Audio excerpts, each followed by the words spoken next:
Namaste and welcome to our second part in the series on karma yoga. Welcome to the people that are watching this live stream and to our audience here. Before speaking, I would like to offer my respects to my spiritual teachers and to the Supreme Lord.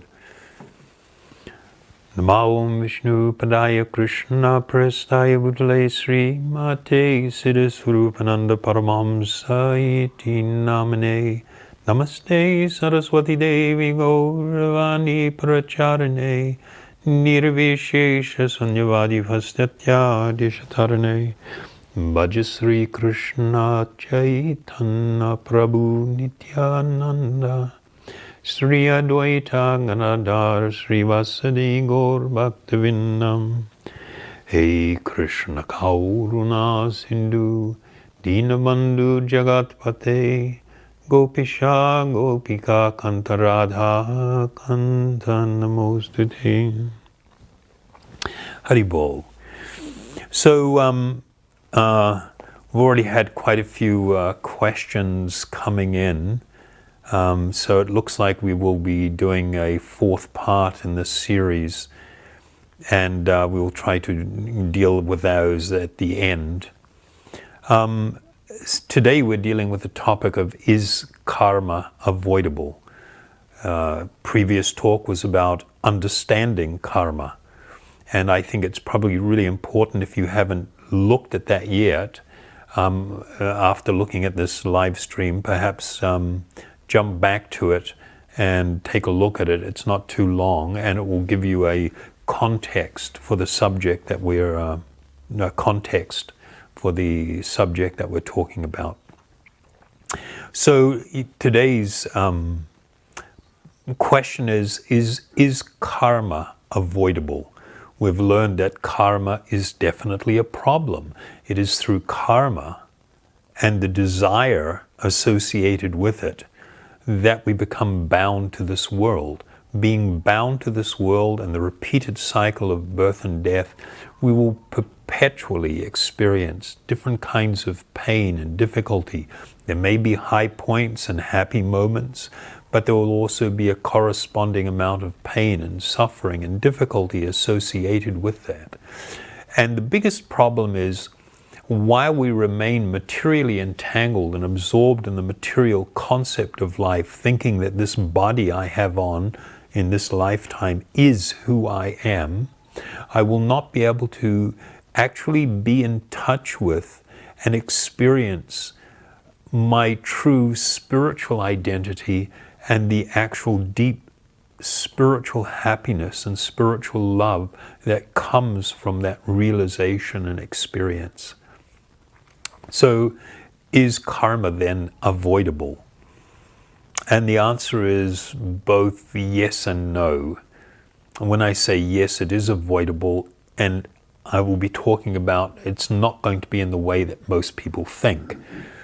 In the Bhagavad Gita, in the very beginning, we have this, the Bhagavad Gita is a conversation between Arjuna, who is a warrior prince, and Lord Krishna. Lord Krishna is accepted as being the Supreme Lord himself, who appeared within this world. And he spoke, and this conversation with Arjuna is known as the Bhagavad Gita, which literally means the Song of God. And Arjuna was in this dilemma. He was a fierce and powerful warrior. He was so incredibly heroic. There was not a slightest drop of cowardice in his nature. And he had proven himself innumerable times, even fighting single-handedly against hundreds and even more, thousands of soldiers at different times. So he had that reputation, and it was part of, this, he had this characteristic. In this particular battle, he had asked Krishna, who was acting as his chariot driver, to bring his chariot down between the two armies, that opposing armies, and he wanted to view all of the people that were participating. And it suddenly dawned on him that there are people here who are my respected and worshipable teachers, my grandfather. There are what was considered in Vedic time brothers, a cousin, because families grew up together and extended families, cousins were also considered brothers and sisters. The fathers-in-law, there was this situation where he now sees that all of these intimate family members and really respected personalities, they're going to be engaged in this horrific act of warfare. We're not talking about standing back from a distance and launching some missile or something. It was face to face. You actually walk up to someone and hack them with a sword. It was like fierce combat. And he suddenly became overwhelmed, thinking that if I engage in this activity, it is utterly sinful. And if I engage in this activity, I will be responsible for much suffering, not just from the act of killing people or fighting against people, but the consequence, what will happen to society, the effect it will have on others. It just dawned on him, he had felt this enormous burden to the point where he completely lost his composure, began to actually shed tears, and his whole body was shaking, and he said that he was unable to hold his weapon, his bow, and sat down almost collapsing on the chariot, and asked Krishna, what should I do? But he had proposed that if he was to engage in this activity, it would actually be considered very sinful, and because it is sinful activity, he will be held responsible. There will be a sinful reaction. And so he thought it is better that he simply walks away from this and he goes to live in the mountains as a monk. And in doing that, he will be able to escape the consequence, that he won't experience a sinful reaction by not engaging in this activity. So this is one kind of idea that people have, and there are different spiritual paths and different undertakings that different people and groups of people have done over time. And when they do this, there is this basically idea, if I hightail it out of here, if I avoid action, I can become free from this material condition. The idea of running away. So in the Bhagavad Gita, in the 2nd chapter, in the 10th and 11th verse, Lord Krishna says to Arjuna, O descendant of Bharata. He said, at this time Krishna, smiling in the midst of both armies, spoke the following words to the grief-stricken Arjuna. The blessed Lord said, while speaking learned words, you are mourning for what is not worthy of grief. Those who are wise lament neither for the living nor for the dead. So the only part of this that I want to deal with right now is that Krishna is making the point that while you may act what may appear to be religiously or morally, or in an attempt to avoid engaging in any activity, you cannot necessarily escape karmic reaction. That you will be, as we will discuss, you will be forced to act. So if I cannot just run away from things, is there actually a solution?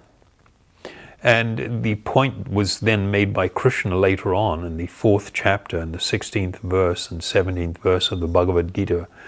He says, even the intelligent are bewildered in determining what is action and what is inaction. Now I shall explain to you what is action, knowing which you shall be liberated from all sinful reaction. The intricacies of actions are very hard to understand, therefore one should know properly what action is, what forbidden action is, and what inaction is. So, just making the point there that the subject of karma, of action, and how to deal with it, and the role it plays, but mostly how I should deal with the subject of action in my own life and the choices that I make, is being described here as quite complicated. Arjuna was thinking, okay, I just run away from this battle and I will escape the consequences of acting wrongly. And Krishna was telling him, though, it's not quite that easy. And there is one thing that needs to be considered. My escaping responsibility or avoiding an action right now doesn't mean my consciousness has changed, doesn't mean I have changed. Speaking to that point, in the 3rd chapter, in the 5th verse of Bhagavad Gita, all men, meaning mankind, are forced to act helplessly according to the impulses born of the modes of material nature, and therefore no one can refrain from doing something, even for a moment. One who restrains the senses of the organs of action, but whose mind dwells on sense objects, certainly deludes himself and is called a pretender. So this is like, whoa, this is getting kind of serious. What happens is that in the embodied state, when I take on a material body and a material mind, that body and mind will have a certain impulses and certain characteristics determined by these invisible forces known as the modes of material nature, where I will act more in a way that is what's called in the mode of goodness, in the mode of passion, or in the mode of ignorance or darkness. And even though I may try to escape a karmic result by saying I'm not going to do this and run away from it, it hasn't changed me. That act alone, the act of trying to just renounce action, does not change me. All it does is put things off. My material nature that I'm being influenced by is still going to be there. This body that I have and the type of mind that I have that's covering me, this spiritual being, will again cause me to desire to act or to react to something going forward. And Krishna says that if one simply tries to artificially stop all activity, but if their mind is continuously going to material thoughts and desires, I am described here as a pretender, because eventually I will be forced to act. So this, of course, raises a question of what is true renunciation and what is false renunciation. If there is only some external refraining from activity, but internally in my mind I am still dwelling on desire and material activity, I will be forced to act.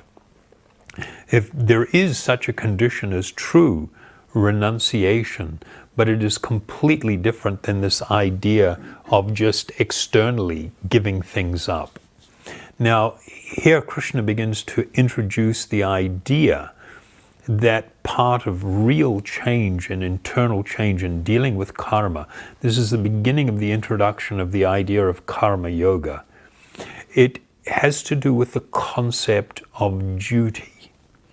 When you have a material body, when you have a station in life, there are responsibilities that come with it.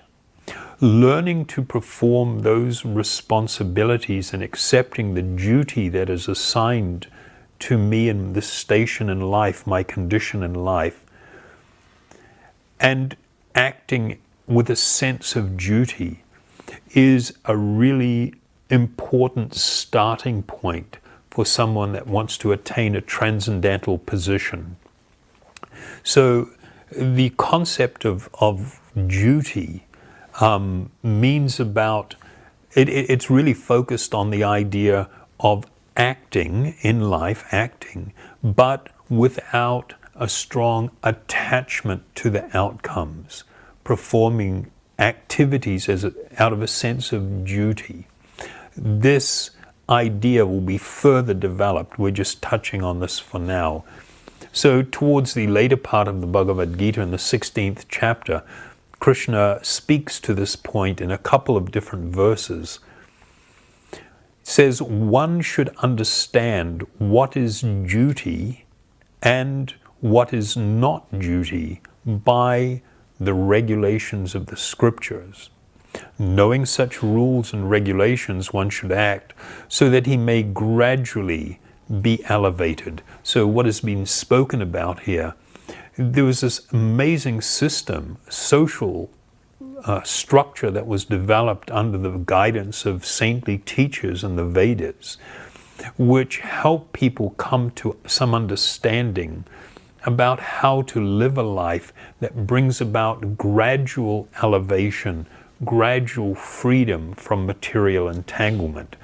And so what was discussed within the Vedas, there were certain ideas that in your life you will have certain responsibilities, and you must embrace those responsibilities, act in a responsible way without deep attachment.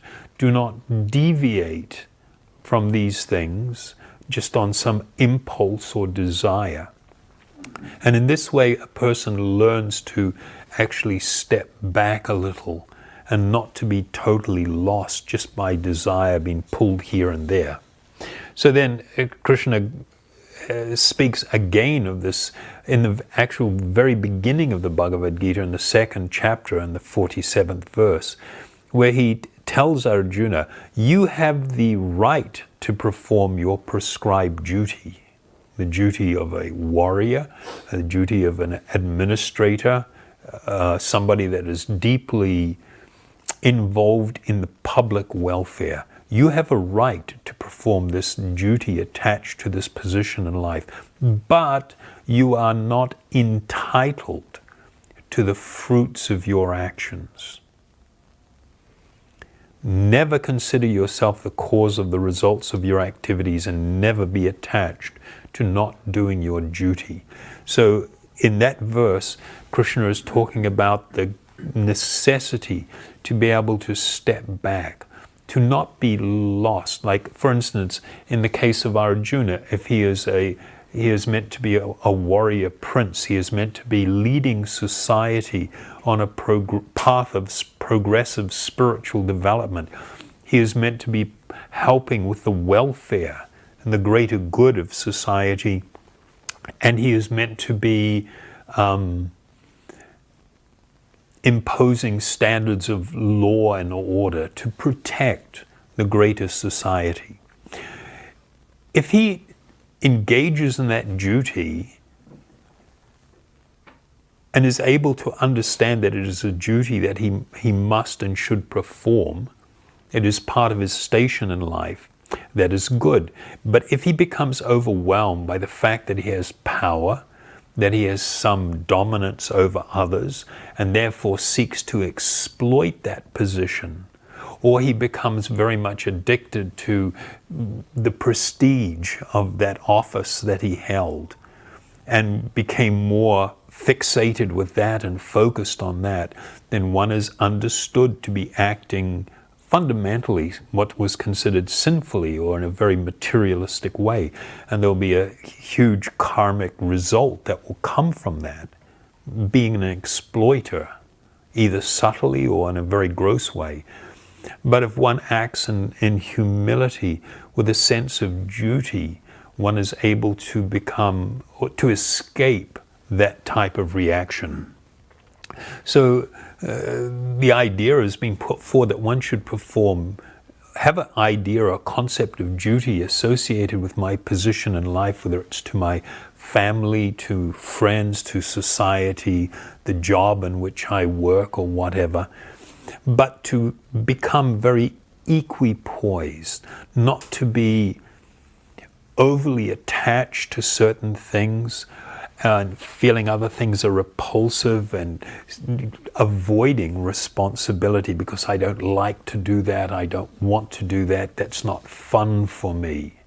But this thing, oh, I love this, I can really exploit this situation, I'm going to dive into that with great enthusiasm. So Krishna makes the point that attraction and repulsion of sense objects are felt by embodied beings, but one should not fall under the control of the senses and the sense objects because they are stumbling blocks on the path of spiritual realization.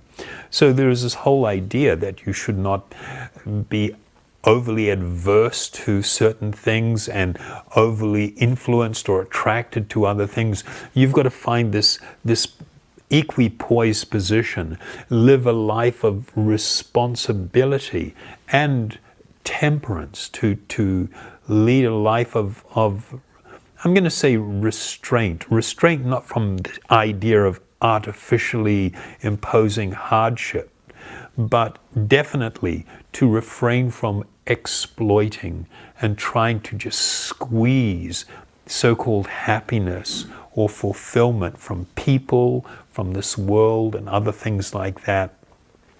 And so this is like, oh my God, it sounds great, it sounds fantastic that one could live in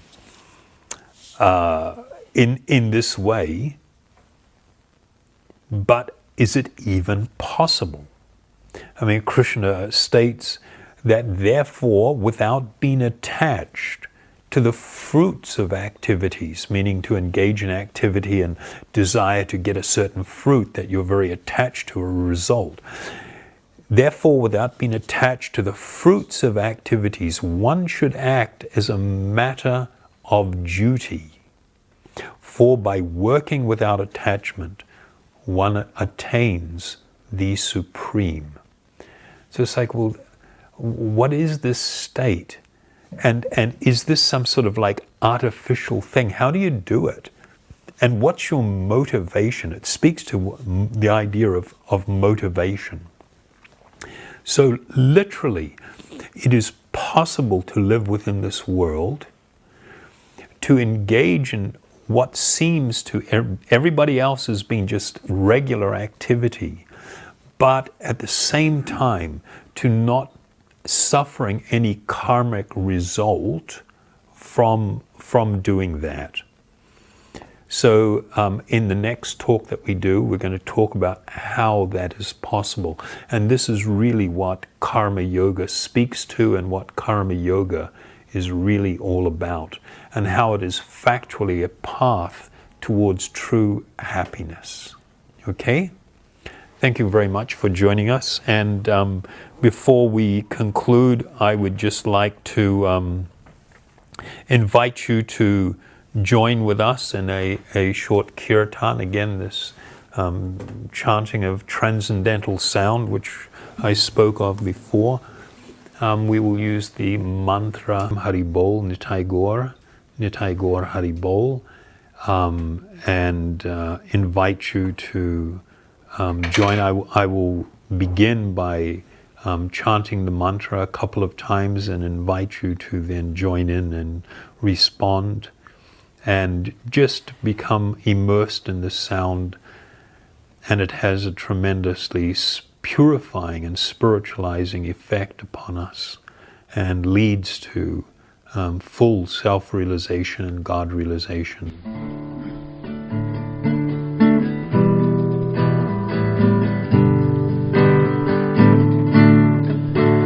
Haribol, Nitai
Haribo